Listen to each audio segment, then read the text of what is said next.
अभी भी आप देख सकते हैं ये अभी भी बर्फ हो रहा है, बर्फ पड़ रहा है और बिल्कुल सुनसान इलाका है और इतना बर्फ पड़ा है और बहुत ज़्यादा सर्दी है। और इस तरफ देखिए ये सारा बिल्कुल ग्लेशियर है, सारा पुराना सालों का बर्फ पड़ा हुआ है और अभी भी बर्फ हो रहा है, बर्फ पड़ता है। और हमने उधर से जाना है उस पहाड़ की दूसरी साइड, जो वो ये कालाम वाला साइड है। हम इधर से गए थे, ये है मेरे वापसी का सफ़र।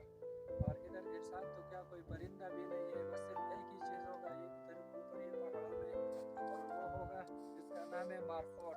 सिर्फ वही होगा और कोई भी नहीं होगा इधर। और सर्दी भी बहुत ज़्यादा है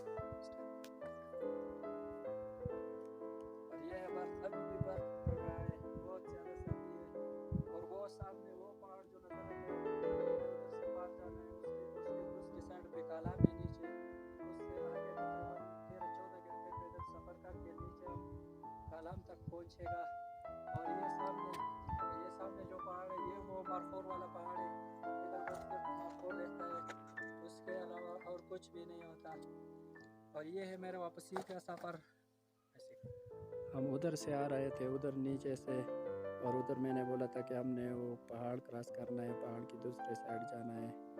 और ये है वो पहाड़ की चोटी, ये बिल्कुल बॉर्डर है पहाड़ का।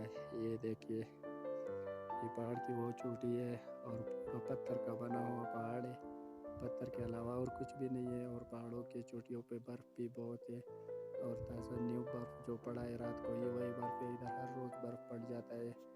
और बिल्कुल ये वो बॉर्डर एरिया है, ये वो कोस्तान वाली साइड है, कंदिया, ये है कंदिया कोस्तान। बिल्कुल एक सुनसान जगह है, बिल्कुल सहरा इलाका है।